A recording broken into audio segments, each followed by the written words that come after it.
खंडवा के ग्रामीण क्षेत्र टिटगांव में कल गुरुवार के दिन दो समुदाय आपस में ही भिड़ गए।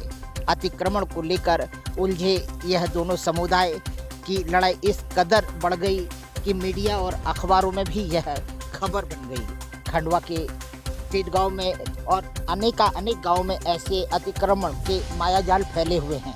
उसका कारण मात्र यह है कि सचिव से लेकर सरपंच से लेकर पंचायत के अधिकारी और उसके बाद में राजस्व अधिकारियों की मौन स्वीकृति का ही परिणाम है कि चारों तरफ अतिक्रमण का एक पूरा माहौल बन गया है, वातावरण बन गया है, जिसे हटाना अब शायद बड़ा कठिन होगा, क्योंकि जब अतिक्रमण बढ़ता है तब शासन के अधिकारी मौन धारण कर लेते हैं या धन लेकर चुप हो जाते हैं, मगर जब यह विवाद का रूप लेती है तो इसका निर्णय लेना और इसका निराकरण करना बड़ा कठिन हो जाता है।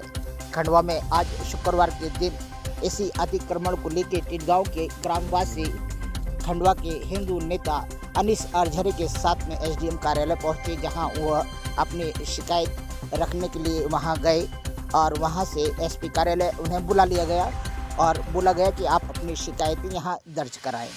खंडवा में चारों तरफ जिस तरह से अतिक्रमण फैला है, इस पर ज़रूर लगाम लगना चाहिए, अंकुश लगना चाहिए, क्योंकि आने वाले समय में खंडवा में ऐसा कोई भी शासकीय भूमि नहीं बचेगी जो कि शासन अपने उपयोग में ले सके, क्योंकि चारों तरफ तो समुदाय और सामुदायिक लोग अतिक्रमण करने के भरसक प्रयास में भी लगे हैं। यहाँ तक कि वह साम दाम दंड भेद करते हुए कई वर्षों से ऐसी भूमियों पर काबिज हैं जिसका अभी भी न प्रशासन निर्णय ले पाता है।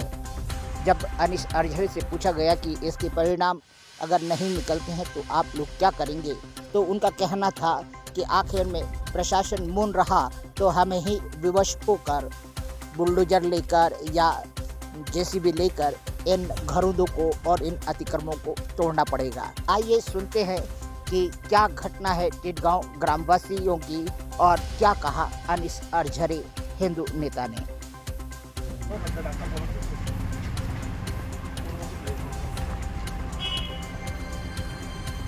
काका, आपका शुभ नाम?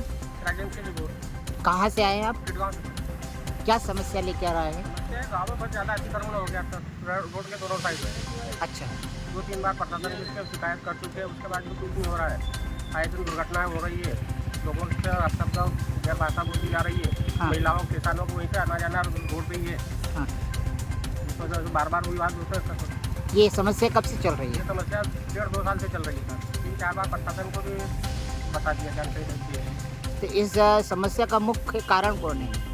कारण वही अतिक्रमण जो गाँव के आसपास बना हुआ है। किसने कर रखा है? सभी लोगों ने, जो जिसने भी करा है, जो भी अवैध है, भले उसमें हमारा भी क्यों नहीं है। ऐसा? हाँ, सबको देखना चाहिए, सबकी जांच करना चाहिए, सबके तुड़वाने चाहिए जो अवैध है। यानी इस बार ग्रामीण क्षेत्र के लोग सब जो अनलीगल अवैध अतिक्रमण है उसको हटाने के लिए आए हटाने हैं। के लिए।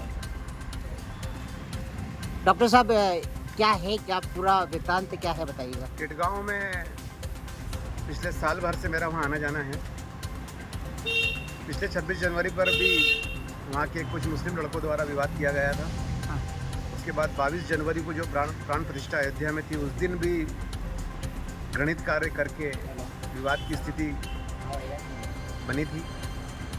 कल 15 अगस्त के दिन भी वहाँ पर कुछ असामाजिक तत्वों द्वारा, जिसमें अधिक संख्या में मुस्लिम लोग थे, उन्होंने महिलाओं को घर में घुस के मारा है, धारदार हथियारों से हमला करा है। इस प्रकार की जो पश्चिम बंगाल में हो रहा है और यदि यहाँ पर भी हो रहा है, और यही स्थिति बांग्लादेश और पाकिस्तान में भी पहले हुई थी।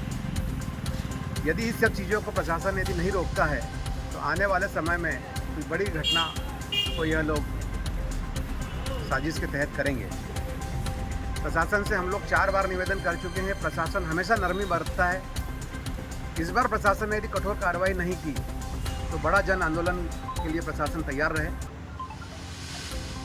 तुरंत वहाँ के अतिक्रमण जो शासकीय भूमि पर है, जो जिहादियों द्वारा जो किए गए हैं, उन्हें तुरंत हटाए जाएं, कठोर निर्णय लिए जाएं।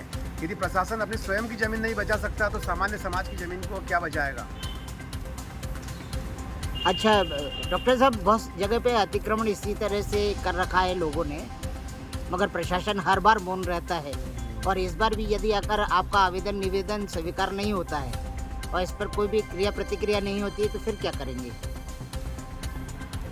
हिंदू समाज को, हिंदू संगठनों को खुद स्वयं बुलडोजर लेके जाना पड़ेगा।